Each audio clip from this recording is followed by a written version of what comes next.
If you're looking to buy something in Canada, don't bother. That at least seems to be the message from a couple of deals that failed last week due to regulatory intervention.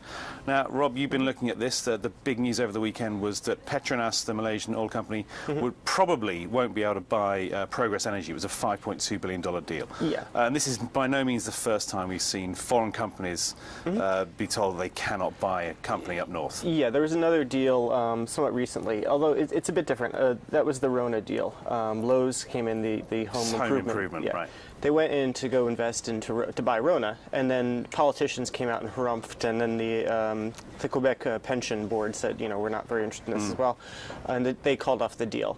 And there have been a series of deals when foreigners have tried to come in there and buy companies, and then they look at, like, Potash was another one a couple of years ago. Right. Huge deal, and then that was who was trying to buy that? That was it was BHP, right. And then Saskatchewan government said, no, you can't, we're not interested in that deal. Well, the whole point is mergers are meant to be of net benefit to the Canadian yeah, there's something called consumer, the economy. Invest Canada Act, and it has to benefit Canada. And there were a bunch of deals done a couple of years ago, which, you know, companies made very nice promises. They said they would keep jobs there, and it didn't pan out. Right. And so now Canada's it has a much more skeptical view of foreigners coming in there and buying companies. Of course, sometimes the skepticism is right. I recall years ago, the banks wanted to merge and foreign banks wanted to buy their banks. Well, look at what's happened to the global economy. Actually, not allowing your banks to become big is a good thing.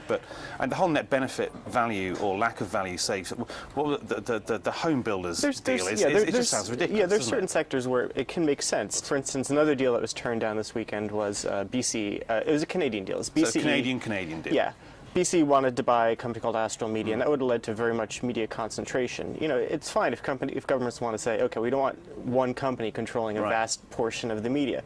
But when you get politicians saying, you know, our home improvement stores are, you know, it's Canadian, it's a treasure, you know, come on. Of course, then again, the timber and lumber companies in Canada are very important to the economy. So maybe they have some vague degree of a point, but they're not making the point very well at all, are they? It just seems to be just leave us alone. The problem with that, of course, is that, you know, shareholders in these companies, they can't sell out a nice juicy premium to a foreigner, and maybe they want to, so someone is getting hurt. And of course, we've still got one big deal out there that we're waiting to hear about, which is CNOOC. Yeah, that's CNOOC wants to buy a company called Nexen, which is a $15 billion deal. It's 3 times the size of the deal which was turned down this weekend. You know, will that go ahead? Well, it's certainly a much more important company to Canada than. But it's still small, right? It's in terms of the business it operates in. It's the 24th largest operator. Yeah, it's hard to make a case that it's super important to Canada. But given what we've seen this weekend and in previous deals, it looks. Wouldn't be surprised if it gets turned down.